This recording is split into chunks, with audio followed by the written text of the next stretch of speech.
Una viuda de 70 años escarbó en su patio y descubrió que el hombre más rico del pueblo mantenía a su propia familia enterrada viva. Quédese hasta el final, porque la forma en que ella destruye a ese hombre es algo que usted jamás olvidará. Cuénteme una cosa, ¿desde qué rinconcito de este mundo está escuchando esta historia hoy? Escríbalo aquí en los comentarios. Yo los leo todos con mucho cariño.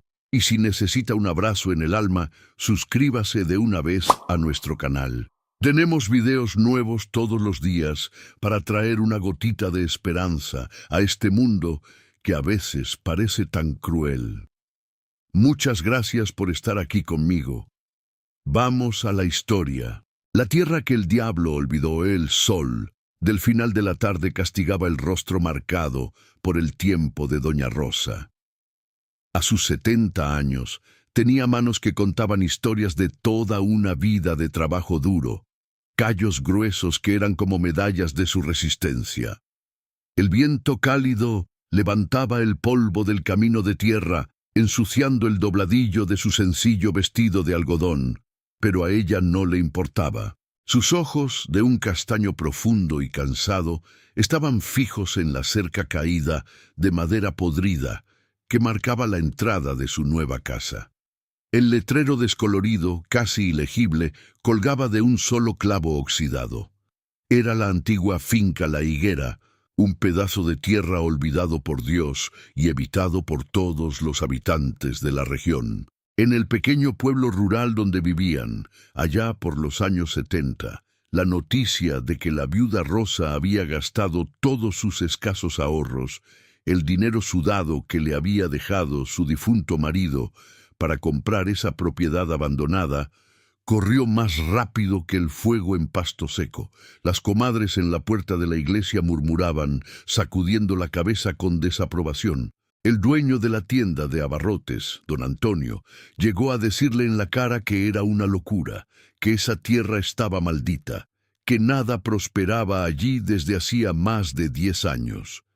Pero Rosa solo sonrió, con esa sonrisa mansa de quien ya ha enfrentado tormentas peores, y firmó los papeles. No tenía otra opción. Necesitaba un techo y tierra para sembrar. Necesitaba alimentar las 3 bocas que dependían exclusivamente de ella.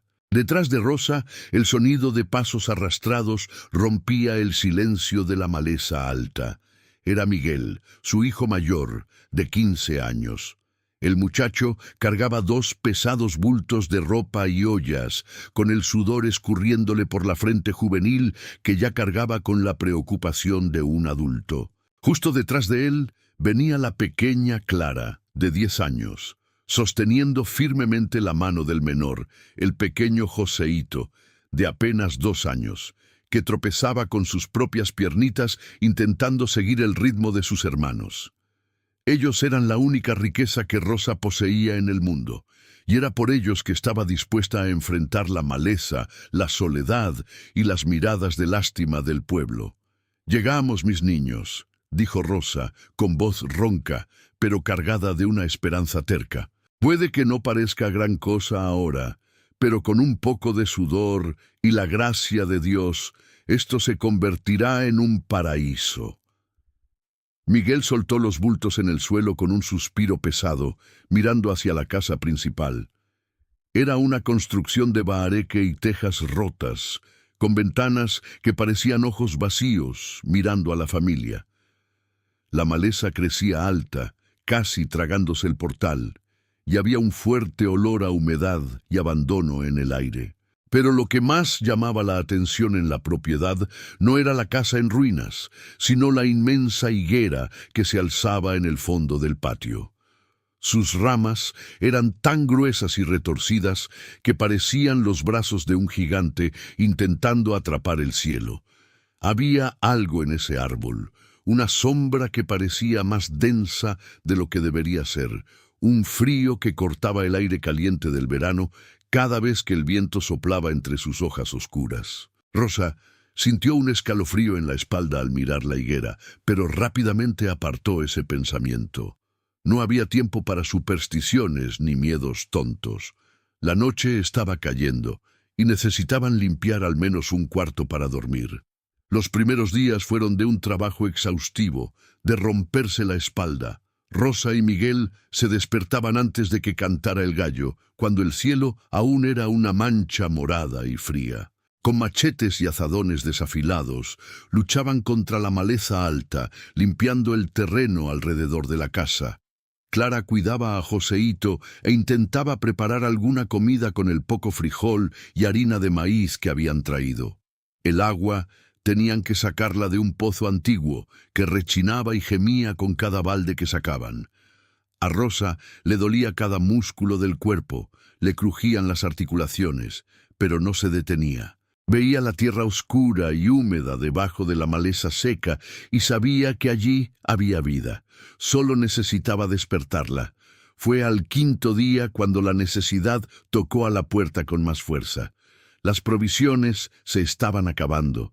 Rosa sabía que debía empezar a sembrar de inmediato si quería tener alguna cosecha antes de las lluvias fuertes. Caminó por el terreno, evaluando el suelo, sintiendo la tierra entre sus dedos encallecidos. El mejor lugar, el único donde la tierra parecía más suelta y menos castigada por el sol inclemente, era precisamente en la parte trasera de la casa, exactamente a la sombra de la grande y aterradora higuera. Miguel intentó advertirle. «Mamá, don Antonio dijo que las raíces de ese árbol secan todo lo que se siembra cerca. Dijo que la tierra ahí es mala». «Don Antonio vende arroz, mijo, no siembra», respondió Rosa, acomodándose el sombrero de paja en la cabeza. «La tierra aquí es oscura, tiene nutrientes. La sombra del árbol va a proteger los brotes del sol del mediodía. Confía en tu madre». Con el pesado azadón en las manos, Rosa empezó a cavar. El sonido del metal cortando la tierra seca resonaba por la finca silenciosa. Un golpe, luego otro. El sudor le escurría por el rostro, ardiéndole en los ojos, pero mantenía un ritmo constante, respirando profundo con cada golpe. Necesitaba hacer surcos profundos para sembrar las semillas de maíz y calabaza. Mientras cavaba, la mente de Rosa vagaba hacia el pasado, hacia los días en que su marido aún vivía, hacia la promesa que él le había hecho de que algún día tendrían un pedazo de tierra propio. Ahora ella estaba cumpliendo esa promesa, aunque él no estuviera allí para verlo. El sol ya estaba alto, quemando como un horno en el cielo sin nubes. Rosa se detuvo un momento, apoyándose en el mango del azadón, para recuperar el aliento. Miró el tronco grueso de la higuera. Había algo extraño allí. La tierra alrededor de las raíces principales parecía diferente al resto del patio seco. No solo estaba más suelta, parecía haber sido removida hacía algunos años y luego compactada de nuevo. La maleza crecía allí de forma irregular, como si intentara esconder una cicatriz en el suelo. Movida por una curiosidad repentina y tal vez por un instinto que no sabía explicar, Rosa dio unos pasos hacia la base del árbol. Levantó el azadón y asestó un golpe con fuerza en la tierra oscura. El sonido que siguió no fue el golpe sordo del metal contra la tierra. No fue el crujido seco de una cuchilla cortando una raíz, ni el sonido áspero de una piedra siendo golpeada. Fue un sonido metálico, hueco, profundo. Clang. El impacto hizo vibrar las manos de Rosa, enviando un choque por sus viejos brazos. Retrocedió un paso, con el corazón dándole un vuelco en el pecho.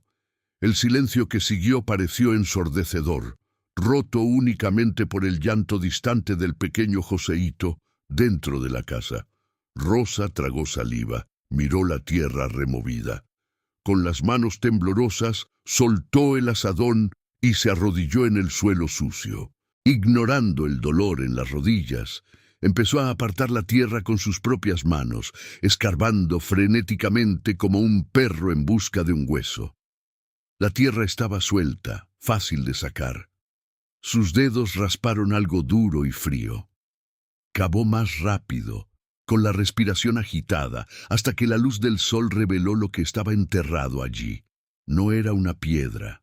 No era basura, era una caja de metal pesado, oscurecida por el óxido y el tiempo, cerrada con un candado de latón que parecía intacto a pesar de la humedad.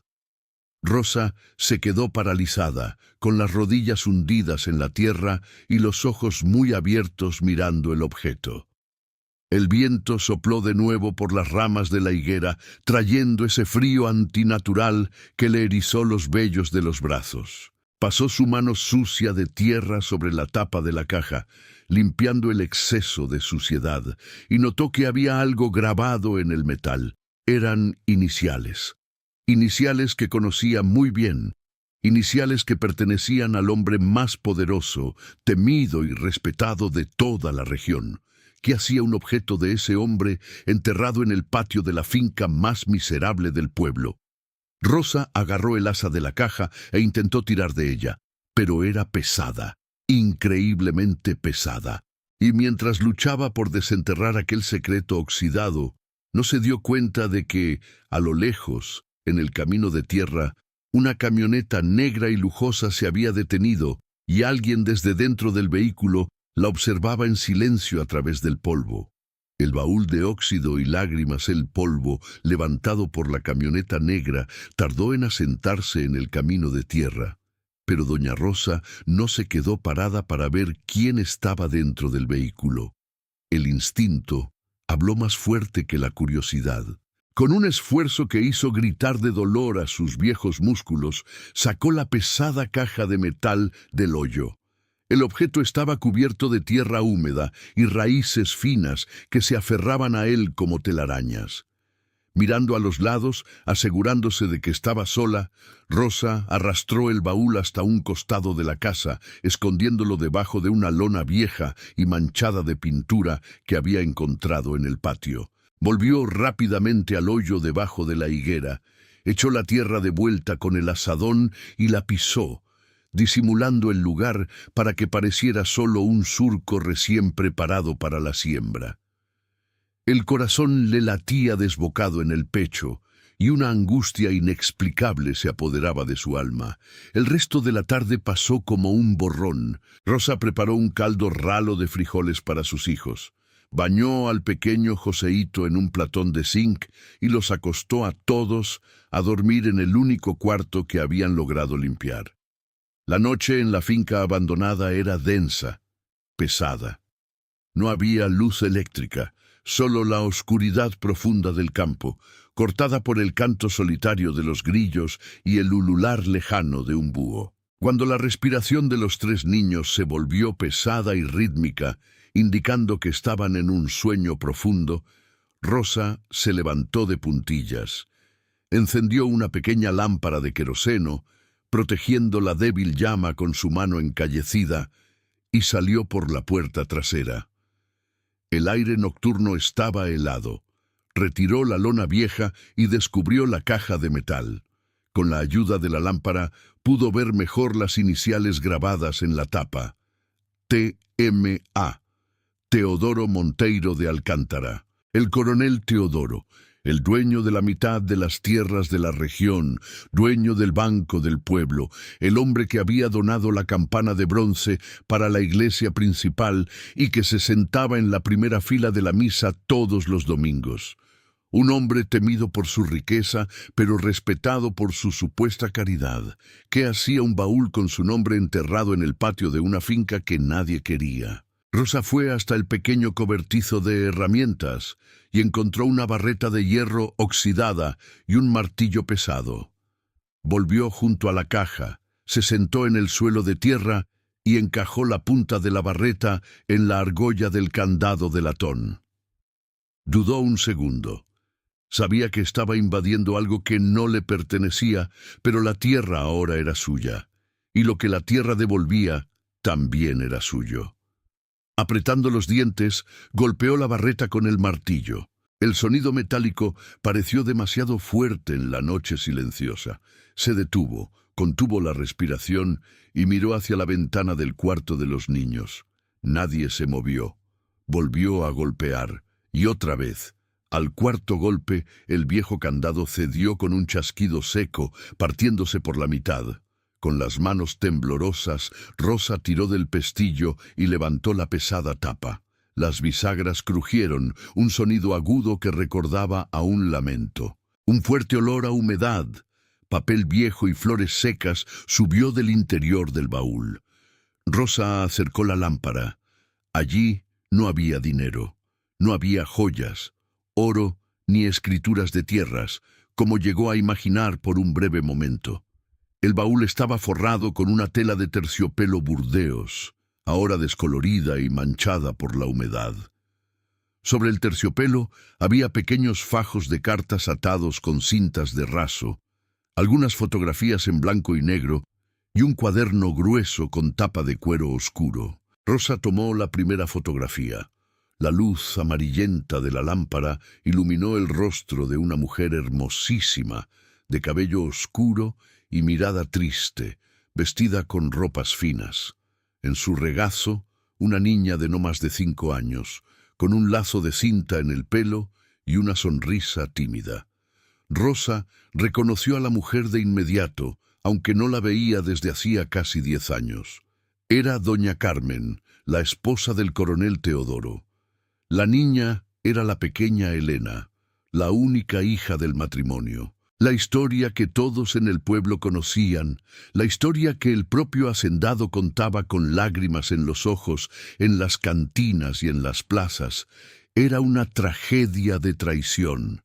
Se decía que doña Carmen, cansada de la vida en el campo y deslumbrada por promesas de lujos, había huido en medio de la noche con un vendedor ambulante, llevándose a la niña y rompiendo el corazón del buen coronel. Todo el pueblo sintió lástima por el hombre rico y abandonado. Las beatas rezaban por él. Nadie volvió a saber nada de Carmen ni de Elena.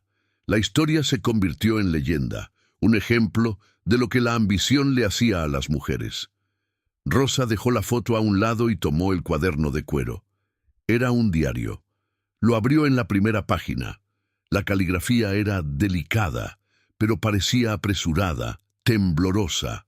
La fecha en la parte superior de la página marcaba un día de octubre de hacía 10 años, exactamente la época en que las dos habían huido. Rosa entrecerró sus ojos cansados para leer las letras pequeñas a la luz tenue.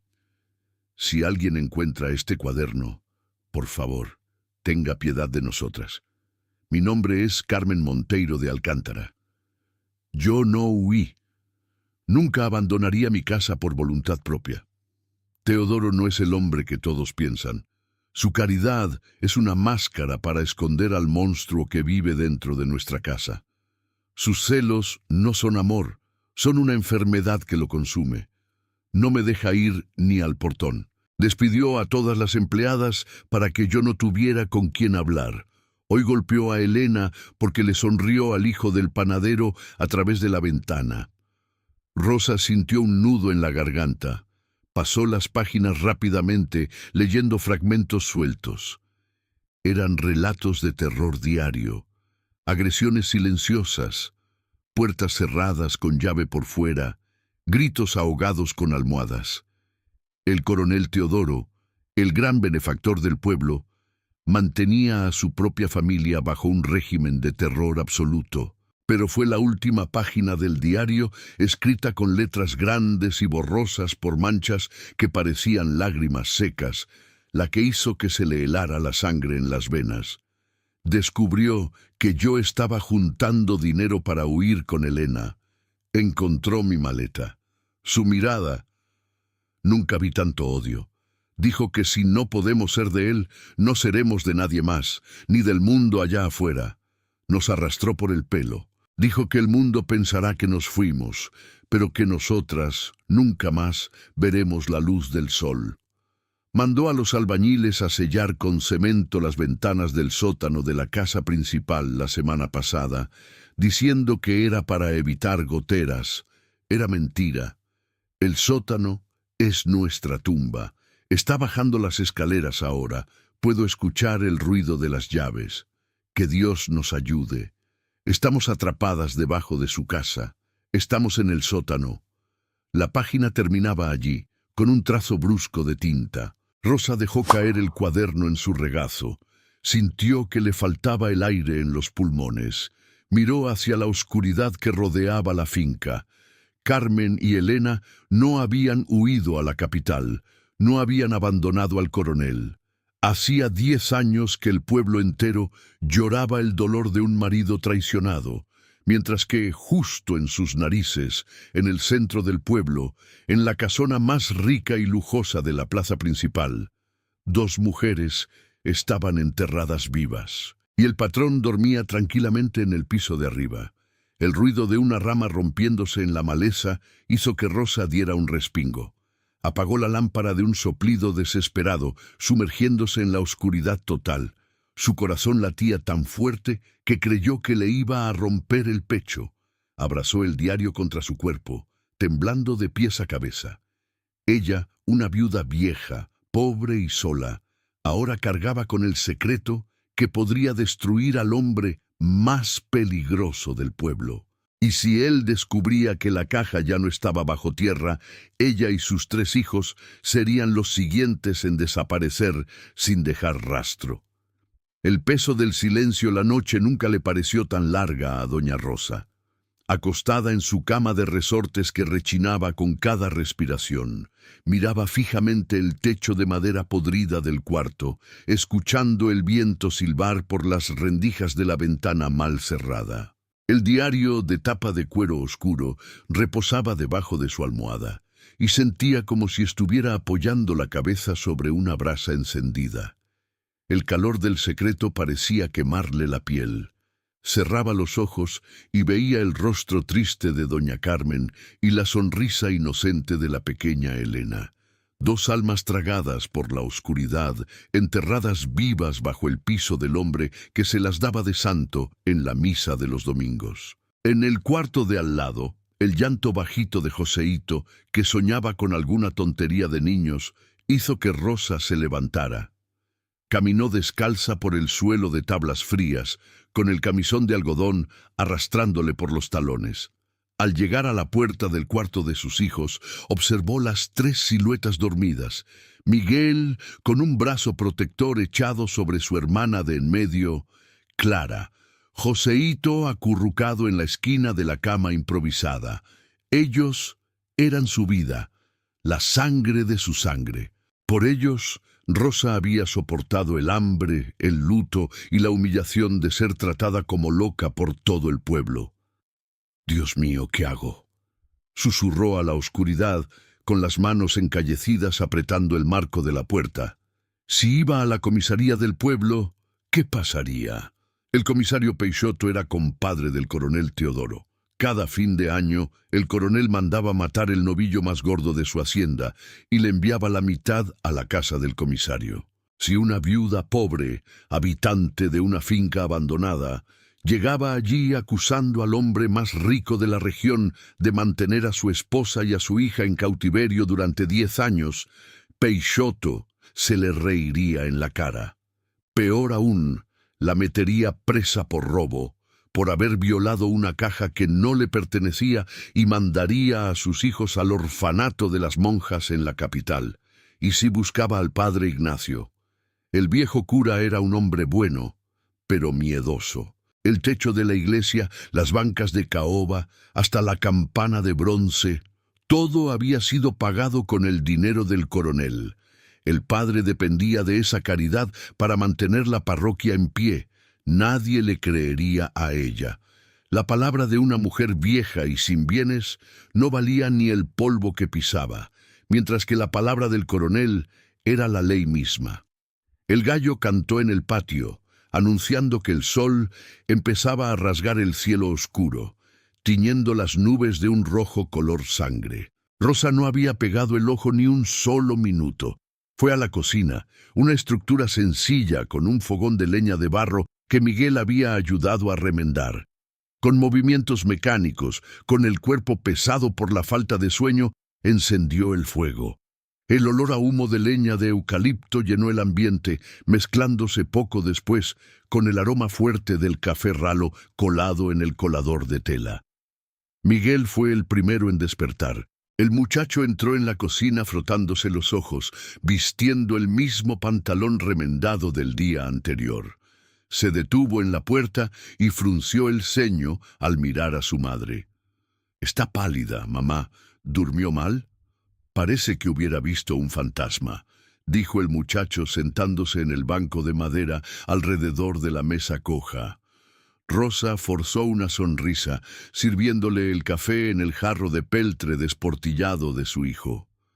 «Fue solo el viento, mijo. Esta casa vieja cruje mucho de noche. No es nada. Tómate tu café, que hoy tenemos que terminar de deshiervar el borde de la cerca». Mentirle a su hijo le dolió casi tanto como descubrir el secreto del baúl. Rosa siempre les había enseñado a sus hijos que la verdad era el único lujo que los pobres podían ostentar con orgullo.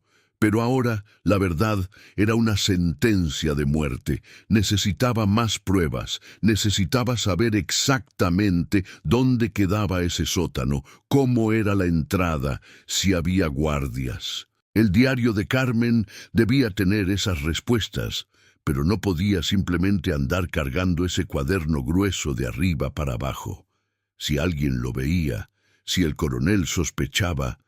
Después del café, mientras Miguel y Clara se fueron al fondo del patio a cuidar la huerta recién sembrada y Joseíto jugaba con tuzas de maíz en el portal, Rosa volvió a su cuarto. Trancó la puerta de madera con el pestillo oxidado. Sacó la caja de metal de debajo de la cama. El candado roto era la prueba de su delito. Necesitaba esconder aquello en un lugar donde ni siquiera sus hijos pudieran encontrarlo por accidente. Con la ayuda de un cuchillo de cocina, forzó una de las tablas sueltas del piso, justo debajo de donde quedaba la cabecera de la cama. La madera cedió con un crujido, revelando un hueco oscuro que olía a tierra seca y a polvo antiguo. Era el escondite perfecto. Tomó la pesada caja de metal para meterla allí, pero dudó. Le temblaban las manos cuando abrió la tapa una vez más. Miró los fajos de cartas atados con cinta. Había una carta en especial, suelta, con el papel amarillento y grueso, que parecía haber sido escrita a las prisas con la letra borrosa. Rosa la desdobló rápidamente. Era una carta que Carmen había intentado escribirle a su hermana en la capital, pero que el coronel claramente había interceptado. En ella, Carmen describía la rutina de la casa, los horarios en que los empleados se iban y mencionaba una puerta de hierro pesada detrás del estante de vinos en la despensa. Era la pista que Rosa necesitaba, la ubicación exacta del cautiverio. Al escuchar los pasos de Miguel acercándose a la casa, Rosa entró en pánico. No tenía tiempo de leer el resto. Sin pensar en las consecuencias, dobló la carta amarillenta en 4 partes y se la metió en el fondo del bolsillo de su delantal de estampado floral descolorido. Empujó la caja hacia adentro del hueco en el suelo, encajó la tabla de madera de vuelta en su lugar y pateó el tapete de retazos por encima para disimular. Cuando Miguel tocó a la puerta preguntando si necesitaba ayuda con el almuerzo, Rosa ya estaba de pie, alisándose la falda. «Ya voy, mijo», respondió con la voz entrecortada. Caminó hacia la cocina, sintiendo el papel grueso rozar contra su pierna a través de la tela del delantal con cada paso que daba. Creía que estaba siendo astuta, guardando esa información vital junto a su cuerpo para leerla con calma más tarde, cuando estuviera sola en el sembrado. No tenía idea de que ese pedazo de papel doblado en el bolsillo era como cargar una brasa encendida cerca de un barril de pólvora. Un simple descuido, un viento más fuerte o un tropezón, y ese papel podría caerse, y el destino, cruel como suele ser, no esperó mucho para poner a prueba la suerte de la viuda. Justo después del almuerzo, mientras Rosa lavaba las ollas en el platón de aluminio afuera de la casa, los 3 perros callejeros que vivían sueltos por la finca empezaron a ladrar desesperadamente, corriendo hacia la cerca. El sonido de un motor potente rasgó el silencio de la tarde rural. Rosa se secó las manos en el delantal, sintiendo el bulto de la carta en el bolsillo. Entrecerró los ojos contra el sol fuerte y sintió que el estómago se le encogía. Levantando una nube de polvo rojo que asfixiaba el aire, una camioneta negra, brillante y lujosa acababa de cruzar la cerca rota de la finca. No era el panadero, no era el hombre de la tienda, era el vehículo del coronel Teodoro, y venía directo hacia su puerta. La sombra del coronel, el polvo rojo, levantado por las llantas gruesas de la camioneta, tardó en asentarse. El motor rugía con un sonido grave y poderoso, un ruido que no pertenecía a aquel lugar de silencio y abandono. Doña Rosa se quedó paralizada junto al platón de aluminio, con el agua jabonosa escurriéndole por los dedos arrugados y goteando en la tierra seca. Sus 3 perros, que antes ladraban con valentía, ahora retrocedían con el rabo entre las patas, encogiéndose debajo del piso del portal. Hasta los animales sabían reconocer cuando un depredador mayor entraba al terreno.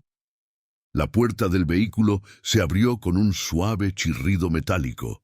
El hombre que bajó no parecía pertenecer a aquel escenario de miseria. El coronel Teodoro Monteiro de Alcántara vestía un traje de lino claro, impecablemente planchado, que contrastaba de forma violenta con la suciedad de la finca. En la cabeza, un sombrero panamá de ala ancha le ocultaba parte del rostro, pero no lograba esconder el brillo frío y calculador de sus ojos oscuros. Calzaba botas de cuero pulido que aplastaban los terrones de tierra con cada paso pesado y seguro que daba hacia la casa. Rosa sintió que el corazón le latía en la garganta. El pedazo de papel amarillento, la carta que probaba el crimen de aquel hombre, estaba doblado en el fondo del bolsillo de su delantal. Parecía quemarle contra el muslo, una brasa invisible que amenazaba con consumirla por completo. Tragó saliva, obligando a sus manos a dejar de temblar. No podía demostrar miedo. El miedo era el olor que atraía a los lobos. «Buenas tardes, a los de la casa». La voz del coronel sonó alta y aterciopelada, cargada de una falsa simpatía que le revolvió el estómago a Rosa. Se detuvo a pocos metros de ella, quitándose el sombrero y revelando su cabello canoso muy bien peinado. «Usted debe ser doña Rosa. Yo soy Teodoro, Teodoro de Alcántara». «Yo sé quién es usted, coronel», respondió Rosa, limpiándose las manos húmedas en el delantal, teniendo el sumo cuidado de no tocar el bulto del bolsillo. Agachó la cabeza levemente, asumiendo la postura de una viuda humilde e ignorante, exactamente lo que él esperaba ver. «Todo el pueblo lo conoce.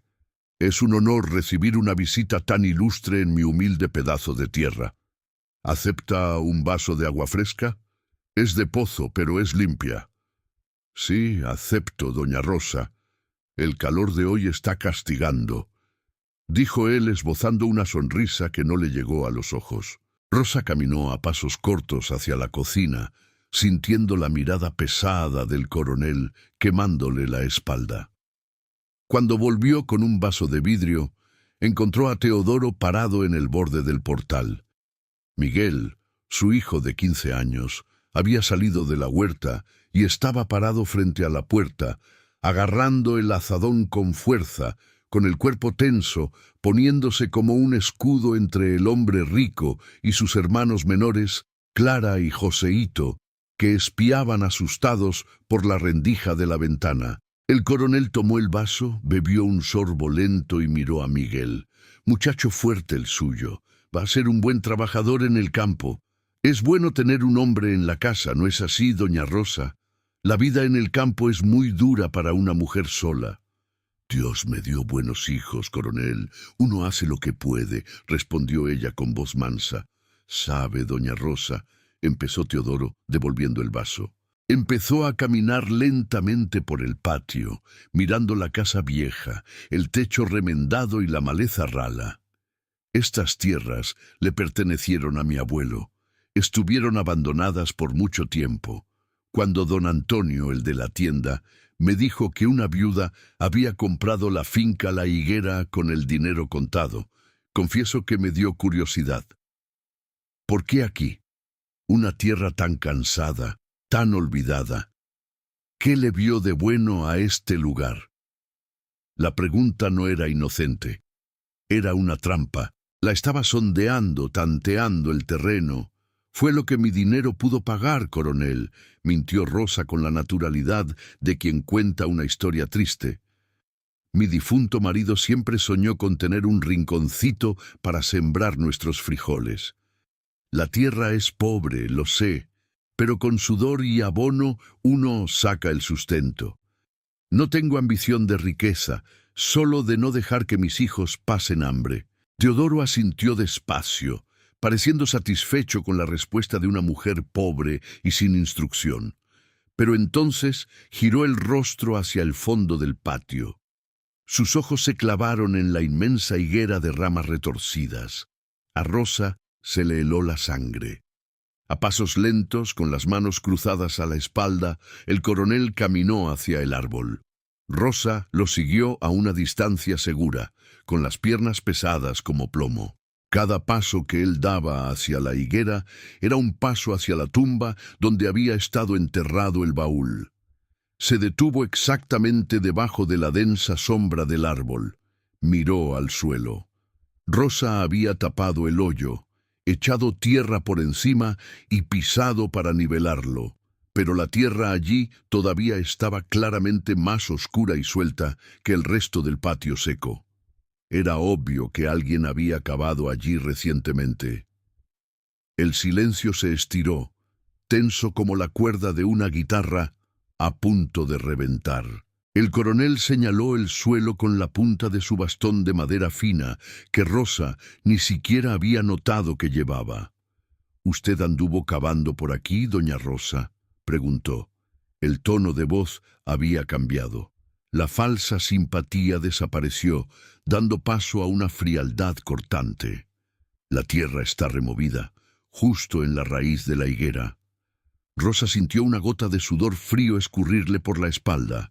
Si tartamudeaba, si desviaba la mirada, todo estaría acabado. Necesitaba la mentira más perfecta de su vida. «Fui yo misma, coronel», dijo, soltando un suspiro cansado y llevándose la mano a la base de la espalda como si sintiera dolor.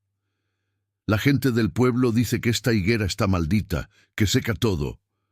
Pero mi abuela, que era curandera, siempre me enseñó que la tierra debajo de una higuera vieja es el mejor remedio para sembrar ruda y anamú. Fui a intentar hacer una era de hierbas para espantar el mal de ojo y hacerle té al niño chiquito que sufre de cólicos. Pero la raíz de este árbol es demasiado gruesa.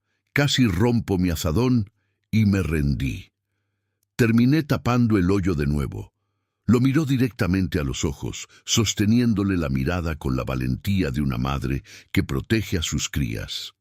El coronel Teodoro la miró fijamente durante largos segundos. El viento sopló, meciendo las hojas de la higuera y haciendo que la carta rozara levemente dentro del bolsillo de Rosa.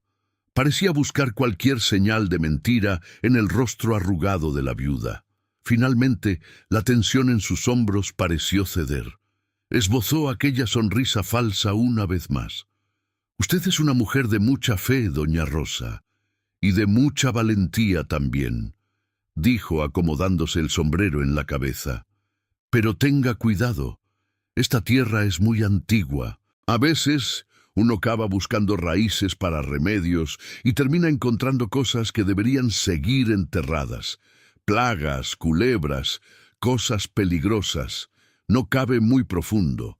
La amenaza velada flotó en el aire, pesada y sofocante. Pierda cuidado, coronel. Yo solo escarbo por encimita. Lo que está en el fondo de la tierra le pertenece a Dios», respondió Rosa con voz firme. Teodoro asintió con la cabeza, dio media vuelta y caminó de regreso a su camioneta. Subió al vehículo, encendió el motor y partió, dejando atrás la misma nube de polvo rojo. Rosa se quedó parada en el patio hasta que el sonido del motor desapareció por completo en la distancia. Sus piernas finalmente cedieron y cayó de rodillas en la tierra seca, jalando aire con fuerza, como si se estuviera ahogando. Metió la mano temblorosa en el bolsillo y apretó la carta de Carmen. El coronel no sabía que ella tenía el baúl, pero sospechaba. El juego del gato y el ratón había comenzado, pero cómo una mujer sola, vieja, pobre y armada únicamente con la verdad podría vencer a un hombre que era el dueño del mismísimo destino de aquel pueblo. ¿Cómo podría salvar dos vidas atrapadas en la oscuridad sin condenar a sus propios hijos a la muerte? La infiltración invisible, la semana, se arrastró con el peso de un siglo.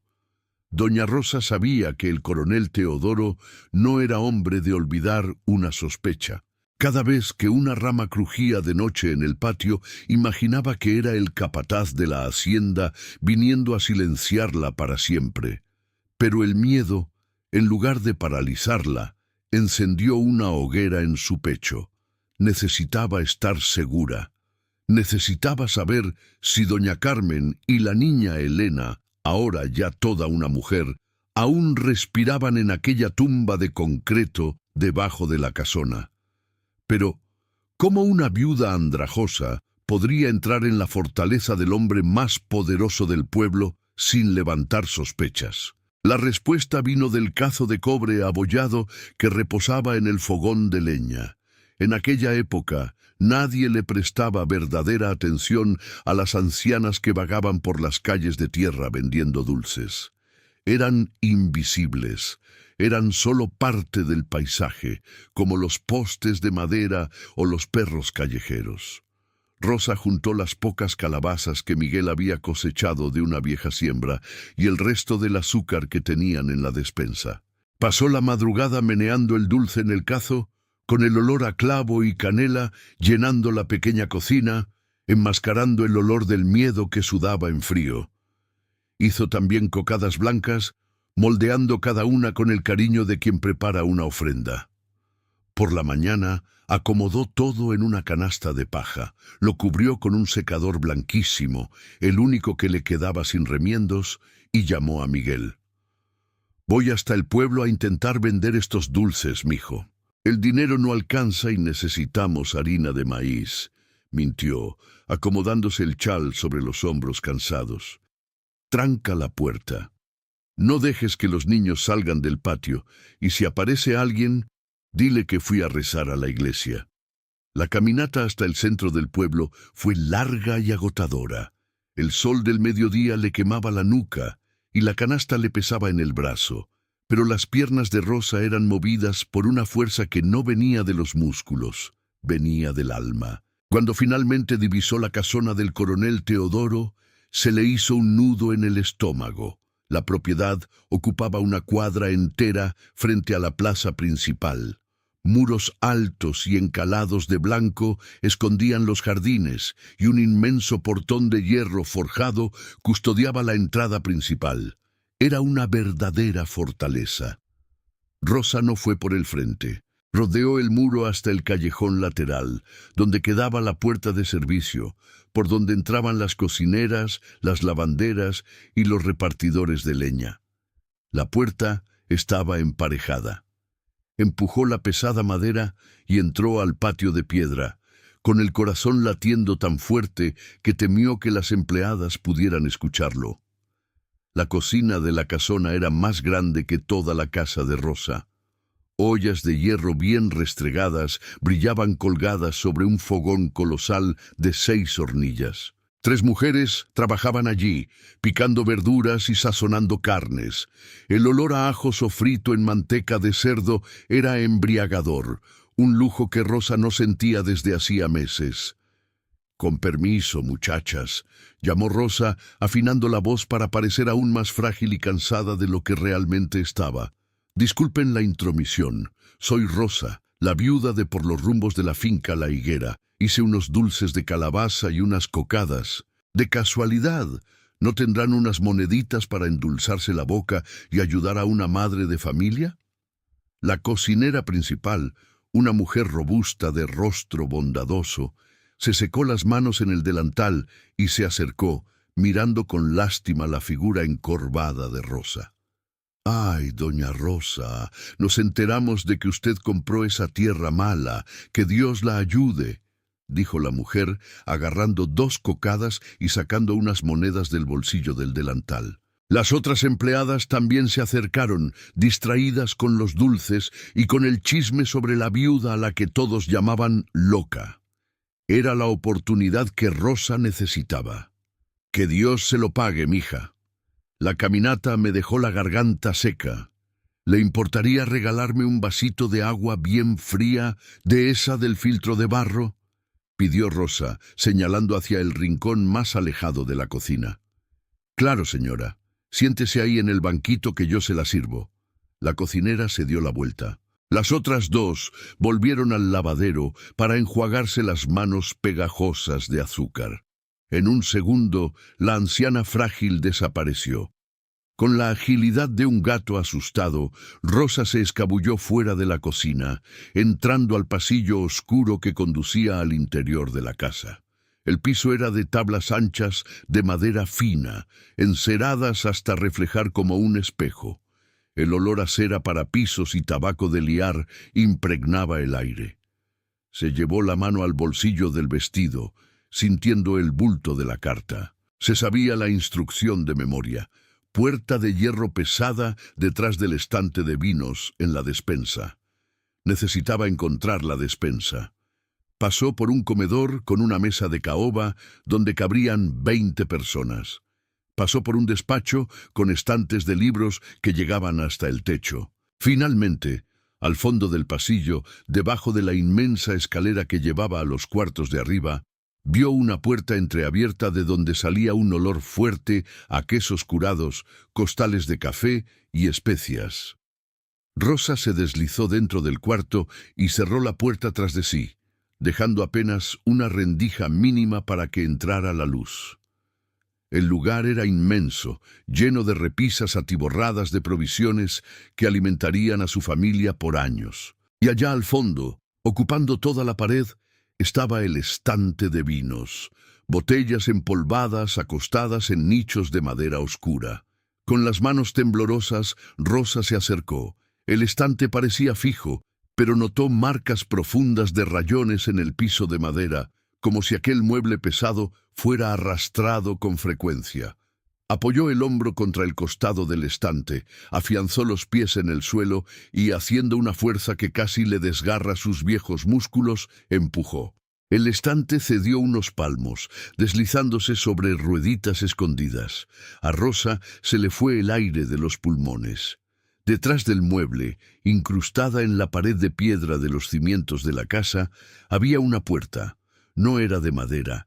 Era una plancha de hierro macizo, gruesa y manchada de óxido en los bordes, cerrada con un candado del tamaño del puño de un hombre. No tenía manija, solo una pequeña rejilla de ventilación a la altura de las rodillas. Era ahí, la tumba de las mujeres vivas. Rosa cayó de rodillas en el suelo frío. Pegó el rostro a la pequeña rejilla de hierro, sintiendo un olor terrible a humedad, moho y aire viciado que subía desde abajo. «Doña Carmen», susurró con una voz que no pasaba de un soplo tembloroso. «Elena, ¿están ahí?». El silencio reinó por un segundo agonizante. Entonces lo escuchó. Un sonido débil, ahogado por el grosor del hierro. No era un ratón. No era el viento colándose, era el sonido de alguien llorando, un llanto humano, desesperado y débil, que venía de las profundidades de la tierra. Una lágrima escurrió por el rostro arrugado de Rosa. Estaban vivas. El diario decía la verdad. Abrió la boca para susurrar de nuevo, para decirles que la ayuda había llegado, pero las palabras murieron en su garganta. El piso de madera del pasillo crujió violentamente. El sonido de pasos pesados, lentos y acompasados resonó afuera de la despensa. Botas de cuero pulido aplastando el piso. Rosa se congeló y la sangre se le escurrió por completo del rostro. Intentó levantarse para empujar el estante de vuelta a su lugar, para esconder la puerta de hierro, pero sus viejas piernas no le obedecieron. El pánico la dejó clavada en el suelo. La puerta de la despensa fue abierta de par en par con un tirón brutal, golpeando contra la pared. La luz del pasillo invadió el cuarto oscuro, proyectando una sombra inmensa y aterradora sobre Rosa, que seguía arrodillada en el suelo, expuesta, al lado de la puerta del cautiverio, al descubierto. «Se lo advertí, doña Rosa». La voz grave y aterciopelada del coronel Teodoro sonó fría como la hoja de un cuchillo en la oscuridad. «Le dije que quien cava muy profundo termina encontrando cosas peligrosas». El susurro a través de la reja, la sombra del coronel Teodoro, cubrió el cuerpo arrodillado de doña Rosa como una mortaja. El corazón de la vieja viuda se saltó un latido. La puerta de hierro del cautiverio estaba allí, expuesta, y el hombre más peligroso del pueblo la había atrapado con las manos en la masa. La mente de Rosa dio vueltas con desesperación. Si demostraba terror, si intentaba huir o explicar lo inexplicable, él la mataría allí mismo, en el suelo frío de la despensa, y sus hijos quedarían huérfanos en el mundo. Necesitaba el mayor milagro de su vida, y lo necesitaba ahora. Fue el instinto de supervivencia, afilado por años de sufrimiento, el que tomó el control. Rosa no se levantó. En vez de eso, dejó que los ojos se le pusieran en blanco. Soltó un gemido gutural, fuerte y aterrador, y tiró su propio cuerpo hacia un lado, chocando violentamente contra el estante de vinos.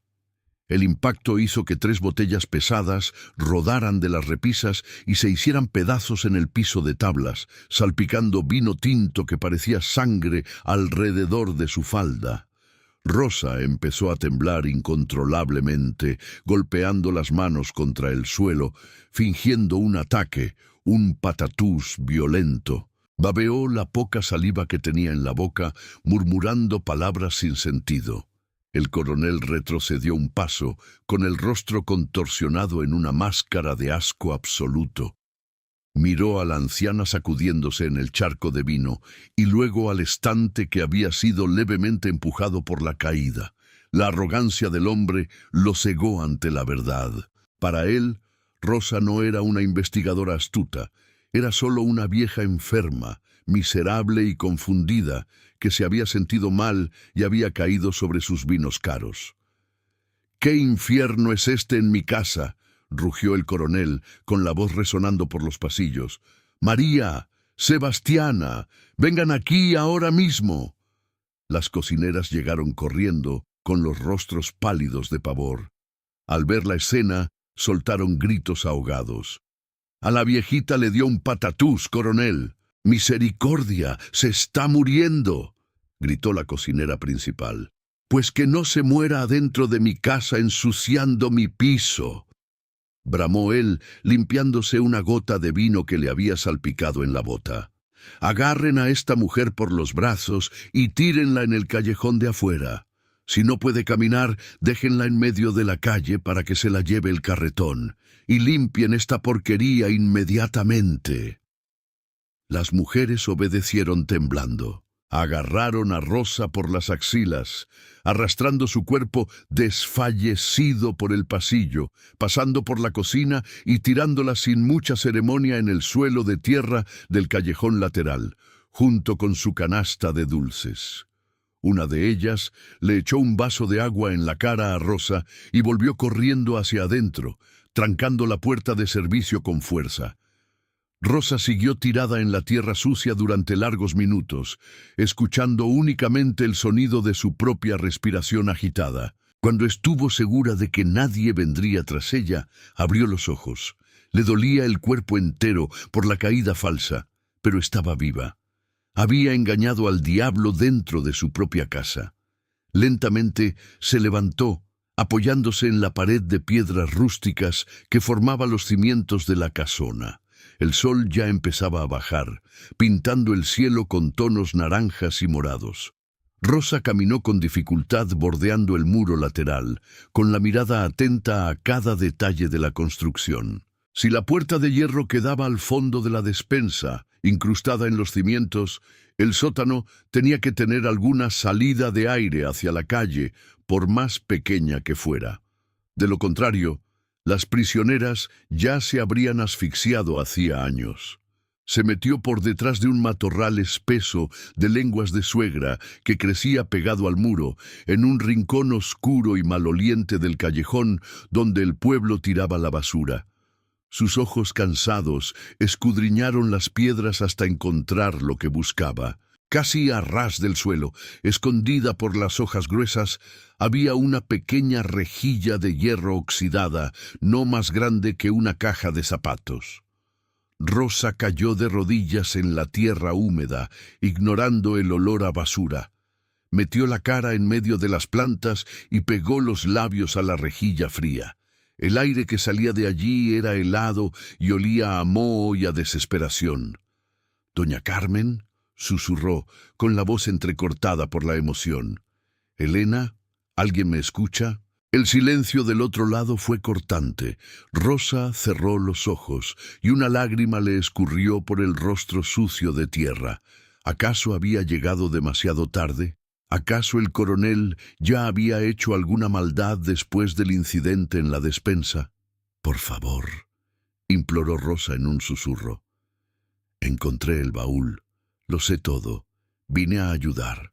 Un ruido débil provino de la oscuridad, el sonido de cadenas arrastrándose por el piso de cemento. Enseguida, dos ojos grandes, brillantes y aterrorizados, aparecieron del otro lado de la rejilla, iluminados apenas por un haz de luz que entraba por el callejón.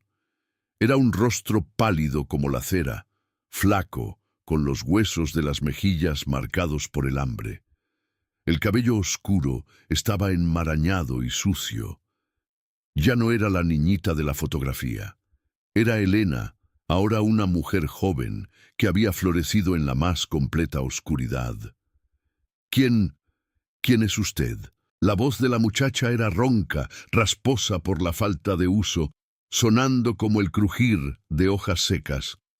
«Mi nombre es Rosa, mija. Vivo en la finca La Higuera. Encontré el diario de tu mamá. ¿Dónde está ella? ¿Está bien?». Elena soltó un sollozo ahogado, agarrando los barrotes de hierro por dentro con dedos que parecían ramitas. «Mi mamá está muy enferma. Apenas puede levantarse del colchón. La tos no se le quita. Doña Rosa, usted tiene que llamar a la policía. Por el amor de Dios, sáquenos de aquí». «La policía no va a ayudar, Elena. El comisario come de la mano de tu papá. Si voy allá me meten presa y tu papá las mata a las 2 el mismo día. Necesitamos un plan. Voy a encontrar la manera de abrir esa puerta pesada por dentro de la casa. Te lo juro por la vida de mis hijos». «No tenemos tiempo para planes demorados», susurró Elena con desesperación, abriendo aún más los ojos. «El reloj está corriendo, doña Rosa. Mi papá bajó aquí anoche. Estaba furioso. Dijo que las paredes del sótano se están agrietando con la humedad y que alguien podría terminar escuchando nuestra tos». La muchacha tragó saliva, y la siguiente frase hizo que a Rosa se le helara la sangre en las venas. Dijo que en la próxima luna nueva, el día de la gran feria del pueblo, cuando todos estén distraídos en la plaza, nos va a trasladar.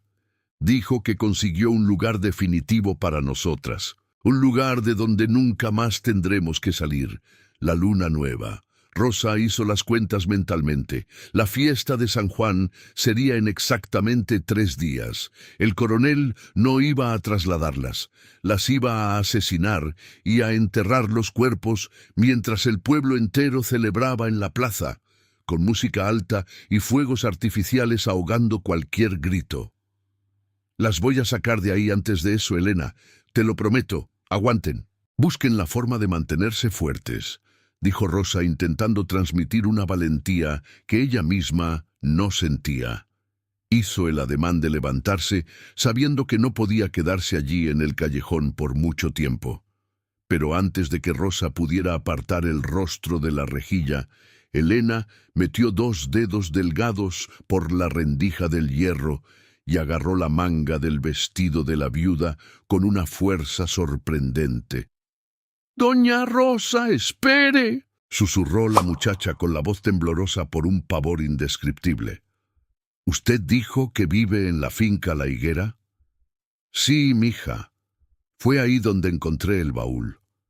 «Dios mío», lloró Elena, con las lágrimas lavando la mugre de su pálido rostro.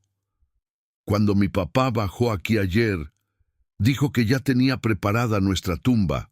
Dijo que el lugar perfecto era debajo de un árbol viejo, en una tierra que le acababa de vender a una familia de ignorantes. Nos va a enterrar en su patio, doña Rosa, y dijo que si alguien de su familia llega a ver algo, los va a enterrar a ustedes junto con nosotras». El punto débil de la leona, la caminata de regreso a la finca La Higuera, fue la más larga y sombría de toda la vida de doña Rosa. El sol ya se había escondido detrás de los cerros, tiñendo el cielo de un morado oscuro que parecía el presagio de una tormenta, aunque no había ni una sola nube en el aire. Las piernas de la vieja viuda pesaban como si estuvieran hechas de plomo, y cada paso levantaba una pequeña nube de polvo que se pegaba al sudor frío de su rostro. Las palabras de la joven Elena resonaban en su mente, repitiéndose como un disco rayado. Él nos va a enterrar en su patio, y los va a enterrar a ustedes junto con nosotras. Cuando Rosa finalmente divisó la cerca caída de su propiedad, lo primero que buscaron sus ojos fue la inmensa higuera en el fondo del terreno. En la penumbra del anochecer, el árbol parecía un monstruo de brazos abiertos, esperando para tragarse a su familia. Ya no era solo un árbol, era la marca de una tumba encargada. El coronel Teodoro no había vendido esa finca inútil por caridad. La había vendido porque necesitaba un lugar aislado, habitado por personas invisibles y sin importancia, para deshacerse de los cuerpos de su esposa e hija. Y si Rosa o sus hijos llegaban a ver algo en la noche de la feria, serían silenciados para siempre. Al entrar en la casa de Bahareque, Rosa fue recibida por el olor a caldo ralo de frijoles y por el abrazo apretado del pequeño Joseíto, que corrió a agarrarse de sus faldas. Clara estaba barriendo el piso de tierra apisonada y Miguel intentaba arreglar la pata de una silla rota a la luz de una lámpara de queroseno. Al ver a los tres, a Rosa se le partió el corazón en dos. Cayó de rodillas al suelo, jaló a sus tres hijos para darles un abrazo desesperado y rompió a llorar. Un llanto silencioso, tragado, para no asustarlos, pero que la hacía temblar de hombros. Miguel, al notar la aflicción de su madre, le preguntó qué había pasado, pero ella solo le dio un beso en la frente a cada uno y les dijo que era solo el cansancio de la edad. La noche fue de terror.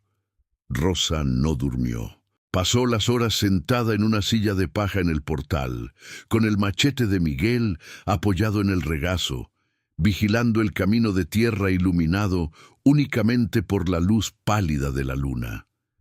Faltaban apenas 3 días para la fiesta de San Juan, 3 días para la luna nueva, 3 días para el fin de todo.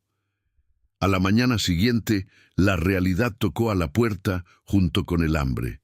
La poca harina que tenían se había acabado. Rosa necesitaba pensar en un plan para salvar a las mujeres del sótano, pero también necesitaba alimentar a sus hijos.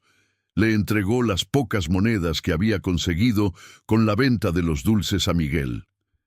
«Ve a la tienda de don Antonio, mijo.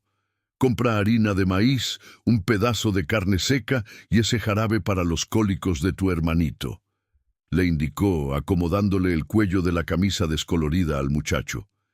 «Vete por el camino del monte, no andes por el camino principal. Y por el amor de Dios, no hables con extraños, no mires a nadie a los ojos y regresa rápido. Prométeselo a tu madre». Miguel frunció el ceño, extrañado por el exceso de cuidado, pero asintió.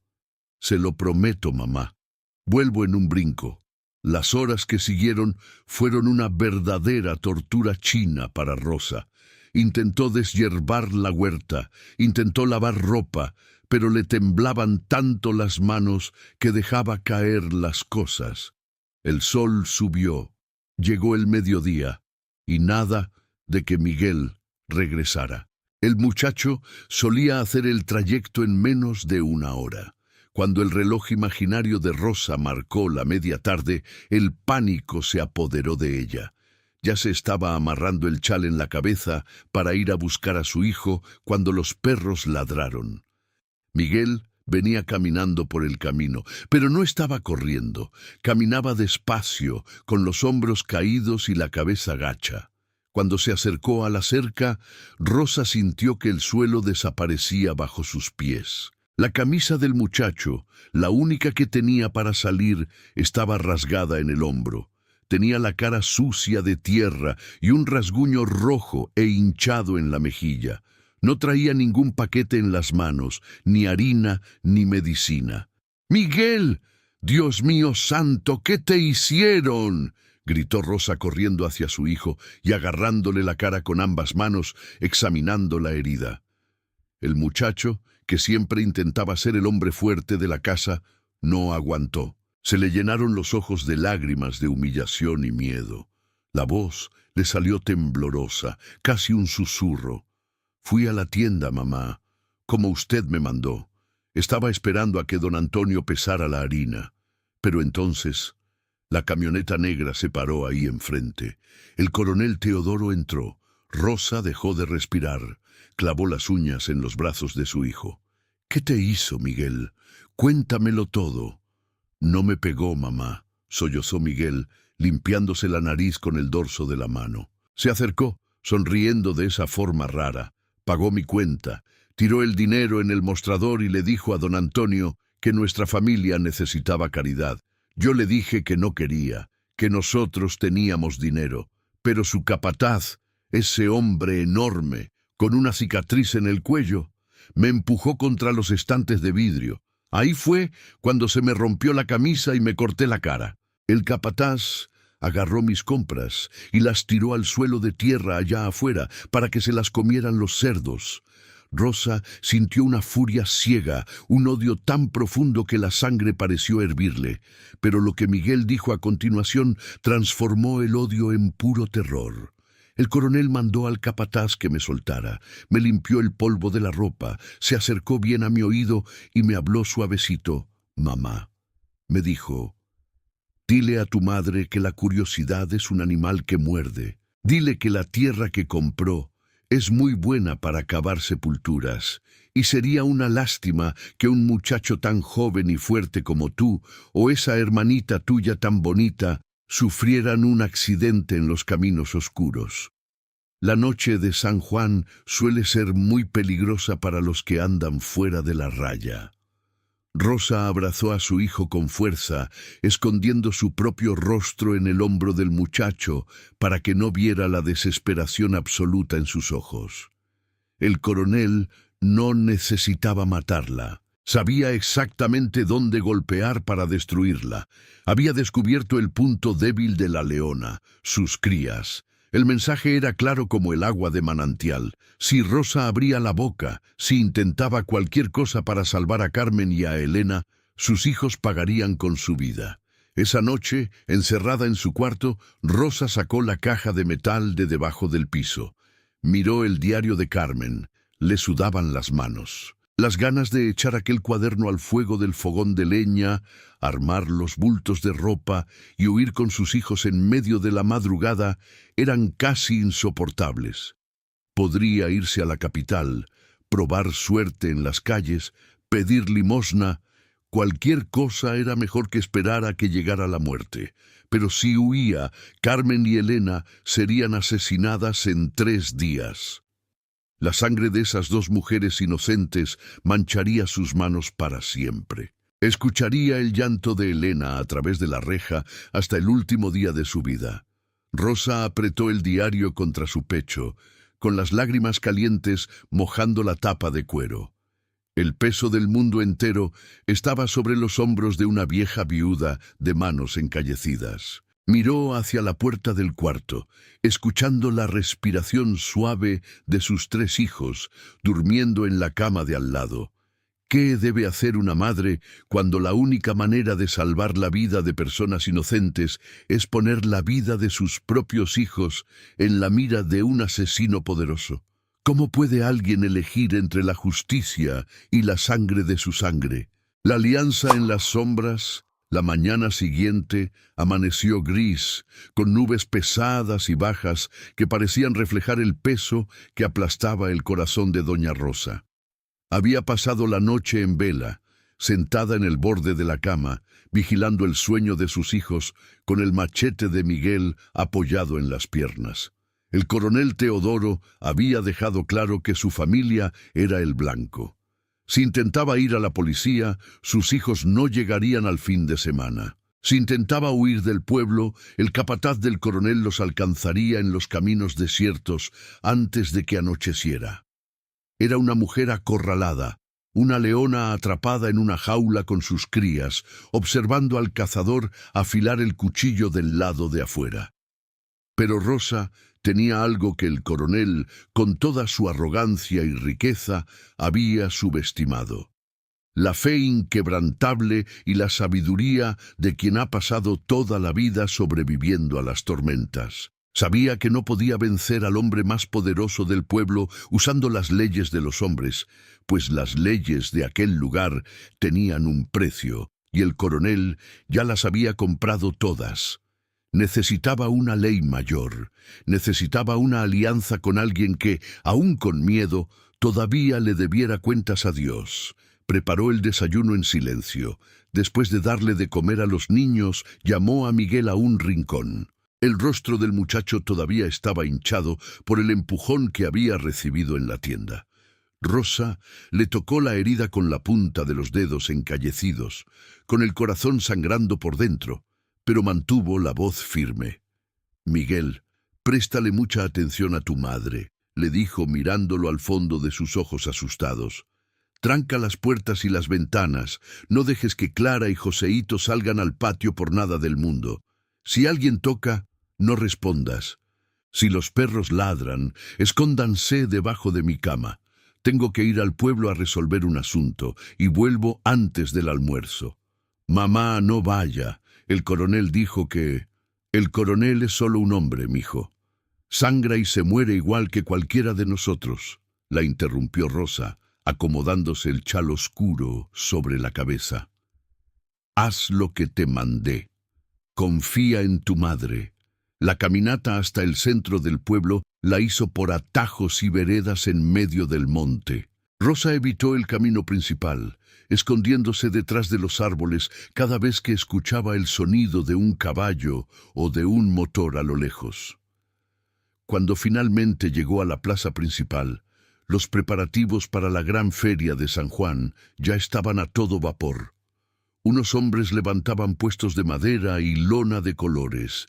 Unas mujeres colgaban banderines de papel picado que se mecían con el viento frío, y en el centro de todo se estaba armando una inmensa pila de leña para la fogata.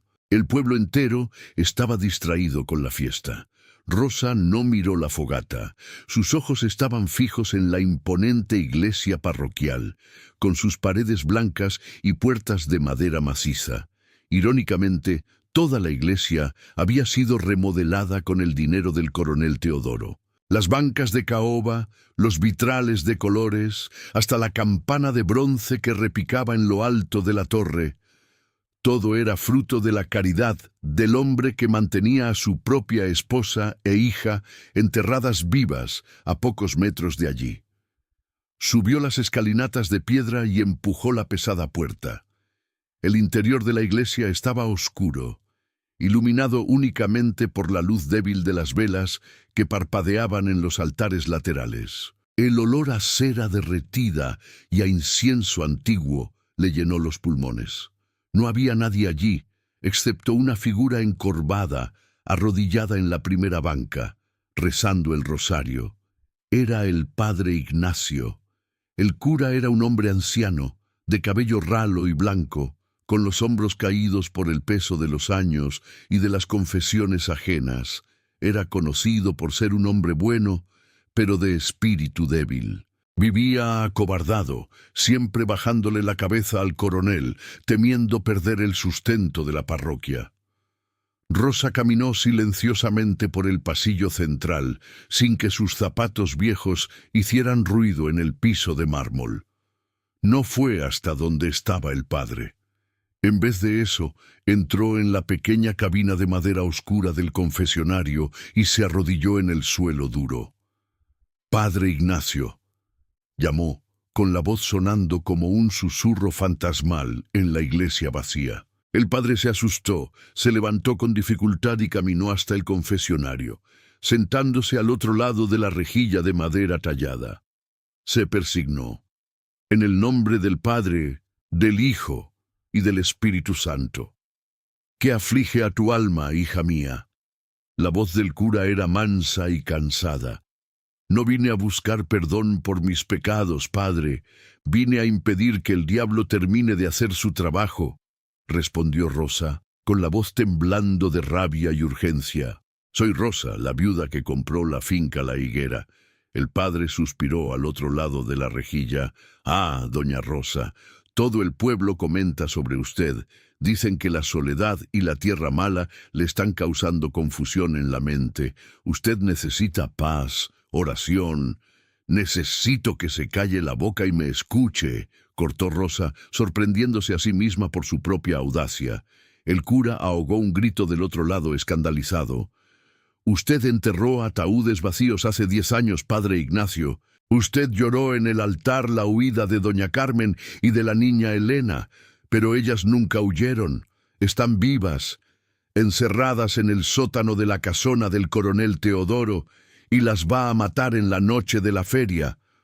Un silencio sepulcral cayó sobre el confesionario. La respiración del cura se volvió agitada e irregular. «Doña Rosa, por el amor de Dios, no diga semejante blasfemia dentro de la casa del Señor.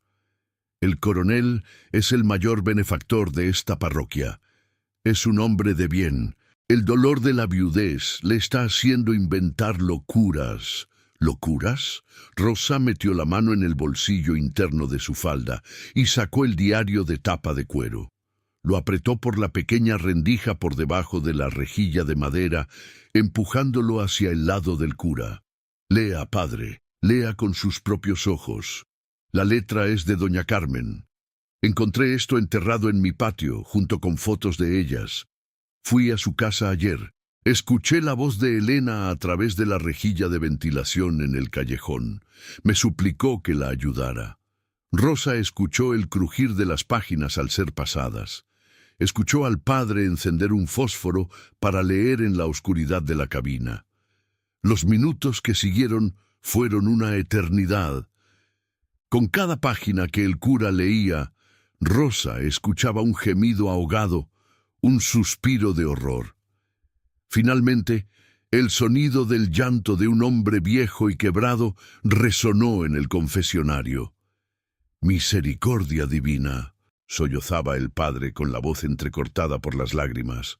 «Que Dios me perdone, que Dios me perdone. Siempre sentí que había una sombra en los ojos de ese hombre. Veía los moretones en los brazos de Carmen cuando venía a rezar, pero me callé. Acepté su dinero para arreglar el techo de la iglesia y cerré los ojos ante el infierno que ella vivía. Soy un cobarde, doña Rosa, un siervo inútil. Ya podrá llorar sus pecados después, padre», dijo Rosa con la voz dura como la piedra. «El coronel amenazó a mis hijos. Dijo que va a enterrar a Carmen y a Elena en mi finca, y que si abro la boca, mis hijos se van con ellas. No puedo ir a la policía. El comisario es un perro con su correa. Solo somos usted y yo, y vamos a sacar a esas mujeres de ahí en la noche de San Juan». El padre se sonó la nariz, intentando recuperar la compostura. «¿Pero cómo, Rosa? La casona es una fortaleza. La puerta del sótano es de hierro macizo. El candado es del tamaño de un yunque. No tenemos la llave. No necesitamos llave, necesitamos ruido». explicó Rosa con la mente trabajando rápido.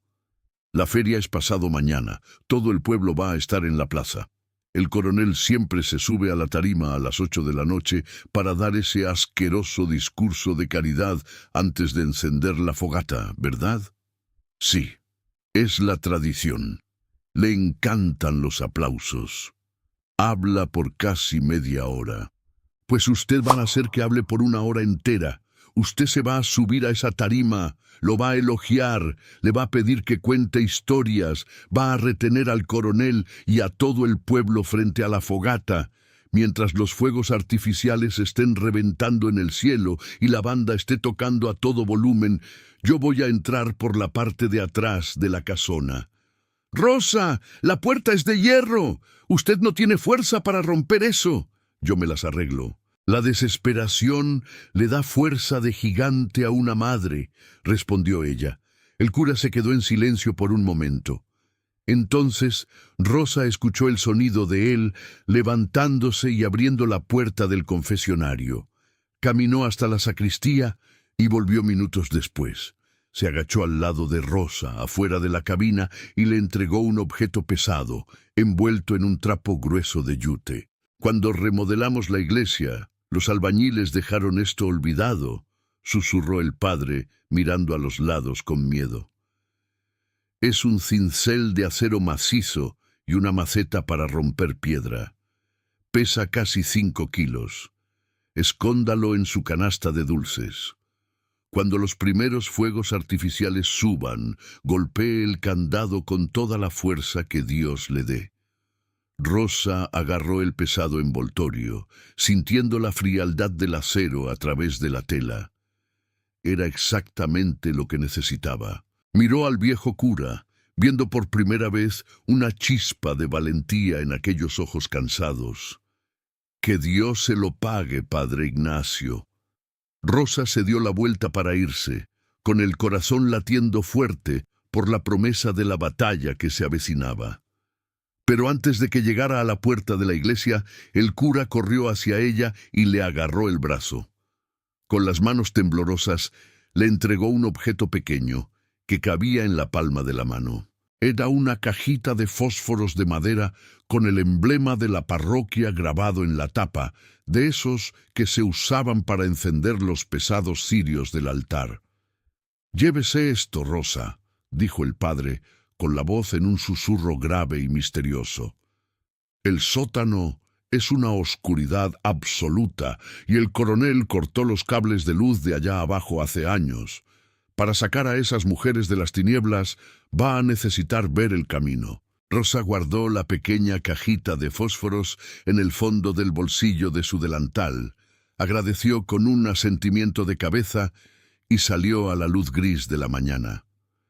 Caminó de regreso a su finca con el acero pesado escondido en la canasta, sin tener la menor idea de que aquella pequeña e insignificante cajita de fósforos en su bolsillo sería, en la noche de la fogata, la única cosa capaz de separar a su familia de una muerte segura. El juicio en la feria, la noche de San Juan, cayó sobre el pueblo como un manto de terciopelo bordado de estrellas, pero en la plaza de la iglesia principal parecía que el mismísimo sol había bajado a la tierra. La inmensa fogata crepitaba en el centro, lanzando chispas doradas hacia lo alto y bañando los rostros de las personas con una luz anaranjada y cálida. El olor a elote asado, ponche caliente y pólvora llenaba el aire frío de junio. El sonido estridente del acordeón y la tambora hacía temblar el piso de tierra, mientras decenas de parejas bailaban en el polvo. Todo el pueblo estaba allí, olvidado de sus penas, celebrando la vida. Pero para doña Rosa no había música ni alegría.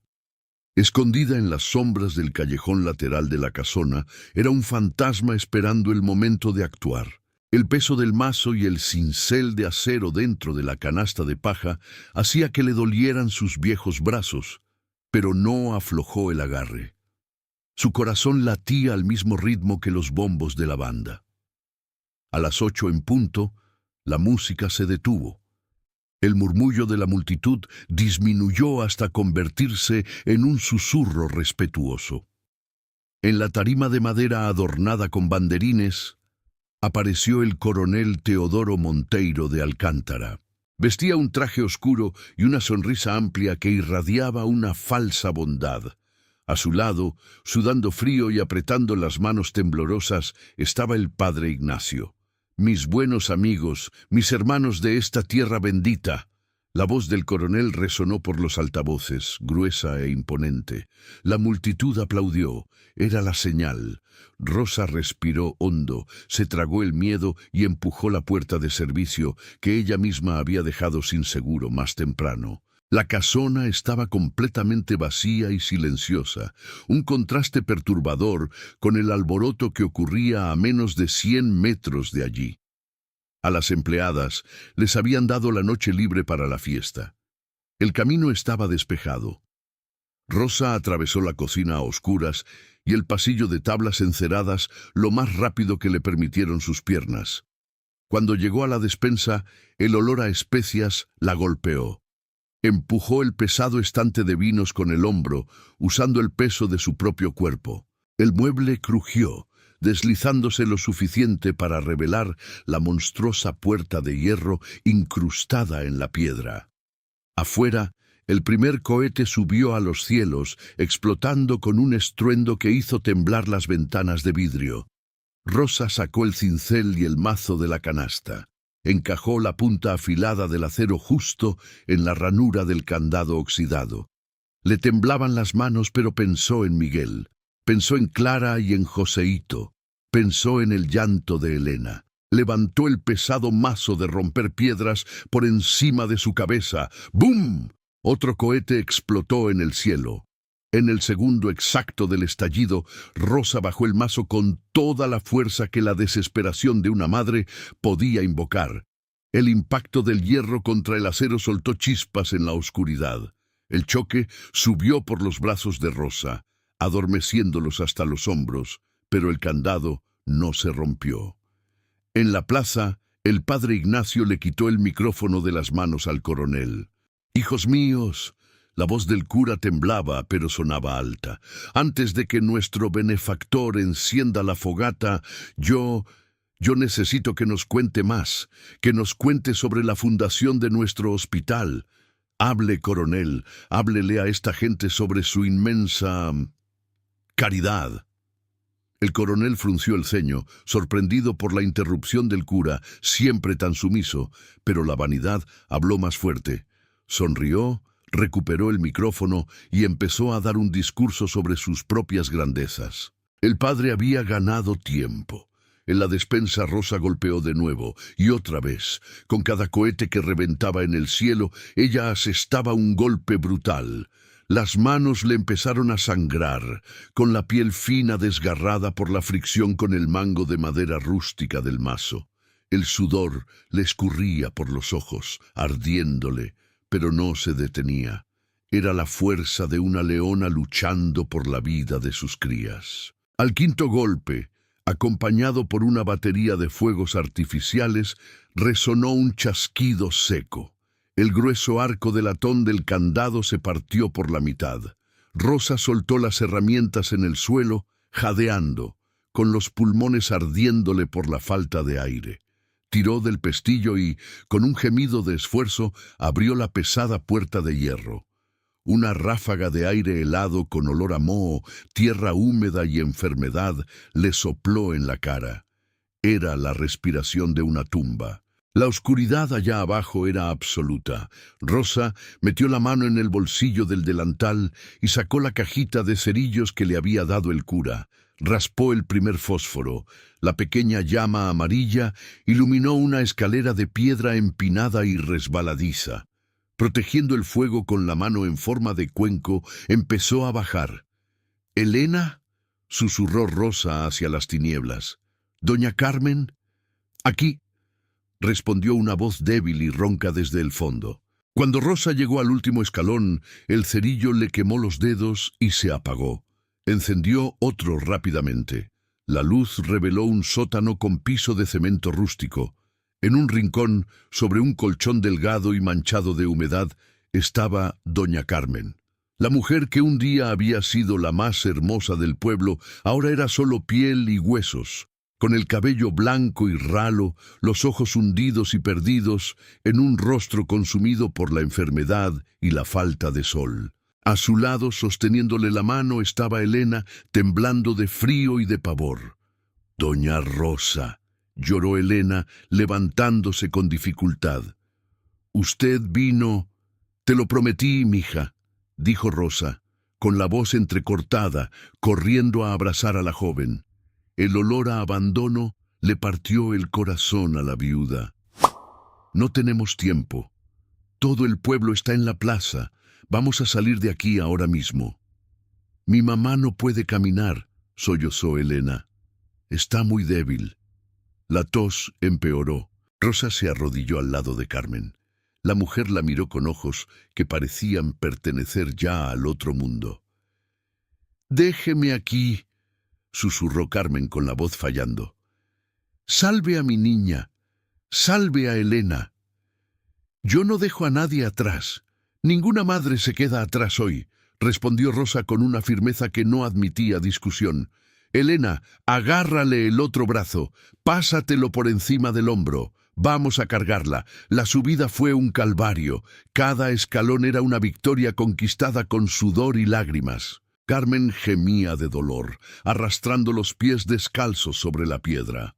Rosa sentía que su propia espalda se iba a partir por la mitad, pero siguió jalando, empujando, hasta que finalmente las tres mujeres cruzaron la puerta de hierro y cayeron al piso de madera de la despensa, respirando el aire puro de la casa por primera vez en 10 años. «Lo logramos», susurró Elena, llorando al ver la luz tenue de las lámparas del pasillo. «Todavía no», dijo Rosa, ayudándolas a levantarse. «El mundo tiene que ver lo que él hizo. El mundo tiene que saber la verdad». En la plaza, el discurso del coronel Teodoro llegaba a su fin. La multitud aplaudía, hipnotizada por las palabras bonitas del hombre rico. El padre Ignacio, en una esquina de la tarima, lloraba en silencio, apretando el crucifijo en su pecho, rezando para que Rosa lo hubiera logrado. «Y ahora, mis amigos», gritó el coronel por el micrófono, levantando una antorcha encendida, «vamos a encender la fogata y a celebrar la paz y la familia». Se dio la vuelta para bajar los escalones de la tarima, pero se detuvo en seco. La banda, que ya se preparaba para volver a tocar, guardó silencio. Los aplausos murieron poco a poco, como una ola retrocediendo en el mar. Un silencio pesado, denso y aterrador se apoderó de la plaza abarrotada. Miles de ojos se volvieron hacia la misma dirección. Viniendo de la calle lateral, caminando lentamente hacia la luz de la fogata, venían 3 figuras. En el medio, sosteniendo a las otras 2, estaba doña Rosa, la viuda andrajosa, con el vestido sucio de polvo y las manos manchadas de sangre. A su lado izquierdo, una joven pálida como la luna, vistiendo harapos que algún día fueron ropa de niña, parpadeando dolorosamente contra la luz del fuego que no veía desde hacía una década. Y del lado derecho, arrastrando los pies, una mujer anciana antes de tiempo, con el rostro marcado por un sufrimiento indecible. Las personas en la plaza empezaron a retroceder, abriendo un camino en medio de la multitud, como si estuvieran viendo fantasmas, y en cierto modo lo estaban. «Dios mío santo», susurró el dueño de la tienda, dejando caer un vaso al suelo. «Es doña Carmen. Es la niña Elena». El murmullo empezó a crecer. Se susurraron nombres, resonaron gritos de conmoción. Las mujeres se taparon la boca con las manos. Los hombres se quitaron los sombreros en señal de respeto y horror. En la tarima, la antorcha cayó de las manos del coronel Teodoro. El fuego lamió la madera, pero él no se dio cuenta. La sangre se le escurrió por completo del rostro, dejándolo con el color de un cadáver. La máscara de hombre santo, de marido traicionado y sufrido, se hizo pedazos en el suelo de la plaza frente a todo el pueblo. Rosa se detuvo a pocos metros de la tarima. Levantó su rostro arrugado, con los ojos castaños brillando con la furia de una tormenta y la fuerza de una justicia que ya no podía ser comprada. Miró directamente al hombre más poderoso del pueblo, que ahora temblaba, empequeñecido, expuesto a la luz de la verdad. Usted dijo que la tierra que compré era buena para cavar sepulturas, coronel. La voz de Rosa no necesitó micrófono. Cortó el silencio de la plaza como un trueno. Pero los muertos que usted enterró en su propia casa decidieron levantarse. La nueva cosecha, el silencio que cayó sobre la plaza de la iglesia era tan pesado que se podía escuchar el crujir de la leña ardiendo en la fogata de San Juan. Miles de ojos estaban fijos en las tres figuras frágiles que habían emergido de las sombras. El coronel Teodoro, el hombre que por una década dictó las reglas, las costumbres y hasta la fe de aquel pueblo, parecía haberse encogido dentro de su propio traje. Dio un paso hacia atrás, tropezando en los escalones de la tarima, abriendo y cerrando la boca sin que saliera ningún sonido. Fue el llanto de una mujer en medio de la multitud lo que rompió el hechizo. Era la antigua costurera de doña Carmen, que reconoció el rostro de su patrona incluso por debajo de las terribles marcas de la desnutrición y el sufrimiento. Corrió hacia las tres, quitándose su propio chal de lana de los hombros y cubriendo a Carmen, que temblaba incontrolablemente con el viento frío de la noche. «¡Es doña Carmen! ¡Dios mío! ¡Es la niña Elena!», gritó la costurera con la voz entrecortada. El murmullo se convirtió en un rugido de indignación. Todo el pueblo que minutos antes aplaudía al coronel, ahora lo miraba con un odio palpable. El comisario Peixoto, que siempre comió de la mano de Teodoro, intentó esconderse detrás del puesto de ponche, pero la multitud le abrió paso, obligándolo a ir al frente. Peixoto miró al coronel, luego miró a los cientos de rostros furiosos de los lugareños, los hacendados y los peones. Se dio cuenta de que, si no hacía nada, el pueblo haría justicia por su propia mano allí mismo, en la fogata. «¡Teodoro!», tartamudeó el comisario, sacando las esposas de su cinturón con las manos temblorosas. Usted queda arrestado. Están locos». El coronel finalmente encontró la voz, un grito agudo y desesperado que no tenía nada de su antigua autoridad. «Esa vieja inventó esto. Son impostoras. Yo soy el dueño de este pueblo. Yo construí ese hospital. Yo pagué el techo de esa iglesia. Usted pagó con la sangre de su familia». La voz del padre Ignacio tronó desde lo alto de la tarima. El viejo cura, que pasó toda su vida acobardado, bajó los escalones con la cabeza en alto, sosteniendo su crucifijo de madera. Caminó hasta Rosa y las dos mujeres, poniéndose como un escudo frente a ellas. «La justicia de Dios tarda, pero no olvida, Teodoro. Y hoy llegó por las manos de una madre. No hubo resistencia». Cuando el frío del acero de las esposas tocó las muñecas del coronel, sus piernas cedieron. El hombre más rico de la región fue arrastrado a la comisaría bajo los abucheos y los escupitajos de aquellos que antes le besaban la mano. La máscara se había caído para siempre. La noche de San Juan se transformó en una noche de rescate. El médico del pueblo, que también había sido engañado por las mentiras del coronel, llevó a Carmen y a Elena de inmediato al hospital. Rosa no se movió de su lado hasta estar segura de que estaban en camas limpias, calientitas y seguras. Solo cuando el sol empezó a asomarse en el horizonte, pintando el cielo con los colores de un nuevo comienzo, Rosa se permitió regresar a casa. Al llegar a la finca La Higuera, Miguel, Clara y Joseíto estaban sentados en el portal, abrazados, esperándola. Cuando vieron a su madre caminando por el camino de tierra, los tres corrieron a su encuentro.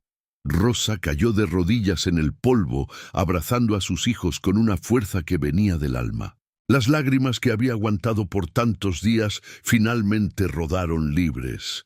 La pesadilla había terminado. La leona había vencido. Los meses que siguieron trajeron vientos de cambio que barrieron el viejo pueblo. El coronel Teodoro fue juzgado y condenado a pasar el resto de sus días en una penitenciaría en la capital, lejos de sus tierras y de su fortuna. Todo su imperio se desmoronó.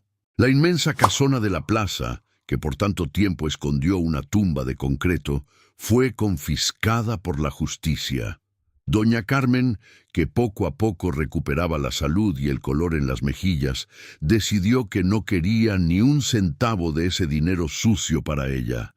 Transformó la casona en un orfanato y escuela para los niños pobres de la región, asegurándose de que el lugar que le trajo tanto dolor ahora fuera una fuente de luz y esperanza.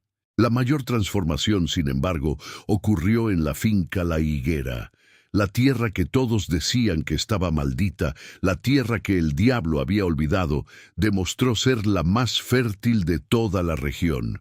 Con la llegada de las lluvias de primavera, las semillas que Rosa había sembrado con tanto sudor brotaron con una fuerza impresionante. El maíz creció alto y verde, las calabazas se esparcieron por el suelo y la huerta dio frutos que alimentaban no solo a la familia, sino que ahora se vendían con orgullo en el mercado del pueblo. Nadie más llamaba loca a Rosa. Cuando pasaba por las calles, los hombres se quitaban el sombrero y las mujeres le sonreían con respeto. Se había convertido en el símbolo de la fuerza y la decencia de aquella tierra. Un año después de la noche de la feria, en una tarde de domingo soleada, un carruaje bonito y bien cuidado se detuvo en la cerca de la finca. Rosa, que ahora usaba un vestido nuevo de algodón floreado, salió al portal secándose las manos en el delantal. De adentro del carruaje bajó una mujer joven de cabello oscuro y brillante, vistiendo un vestido claro y una sonrisa que iluminaba el mundo. Era Elena. Justo detrás de ella, apoyada en un bastón, pero con los ojos llenos de paz, venía doña Carmen. Las dos caminaron por el patio limpio, pasando junto a los perros que ahora movían la cola felices. Rosa bajó los escalones y las tres mujeres se abrazaron largamente. Un abrazo de almas que habían compartido la oscuridad y ahora celebraban la luz. «Vinimos a traerle un regalo a Miguel, doña Rosa», dijo Carmen con la voz ahora dulce y serena. «Le conseguimos un cupo en la mejor escuela de agronomía de la capital, todo pagado. Es lo mínimo que podemos hacer por el hijo de la mujer que nos devolvió la vida». Rosa sintió que el pecho le rebosaba de gratitud. Miró a Miguel, que estaba cerca de la cerca, y vio los ojos del muchacho brillar con el futuro que se abría ante él. «Vengan, pasen. El café está en el fuego y hay torta de maíz recién salida del horno», invitó Rosa, guiando a sus amigas hacia la parte de atrás de la casa. Se sentaron en bancas de madera debajo de la inmensa higuera. El árbol, que un día pareció un monstruo aterrador marcando el lugar de una tumba, ahora ofrecía una sombra fresca y acogedora.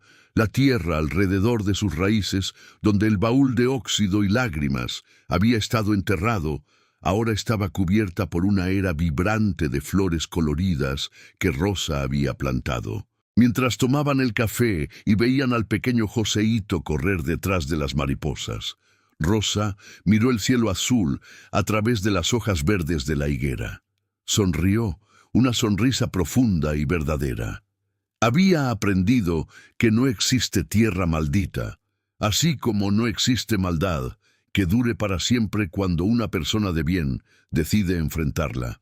La vida, al igual que la tierra, devuelve exactamente lo que uno siembra. El coronel había sembrado dolor y cosechó la ruina. Rosa había sembrado valentía y ahora, en el otoño de su vida, cosechaba la paz, la abundancia y la certeza de que el amor de una madre es la fuerza más poderosa que existe bajo el cielo. ¿Y usted? ¿Habría tenido la misma valentía y actitud que doña Rosa para proteger a sus seres queridos? Déjeme aquí en los comentarios qué habría hecho en su lugar. Si esta historia le tocó el corazón, lo invito con mucho cariño a suscribirse a nuestro canal. Tenemos videos nuevos todos los días, hechos especialmente para traer una gotita de esperanza y amor a este mundo que a veces parece tan cruel. Muchas gracias por haberme acompañado hasta aquí.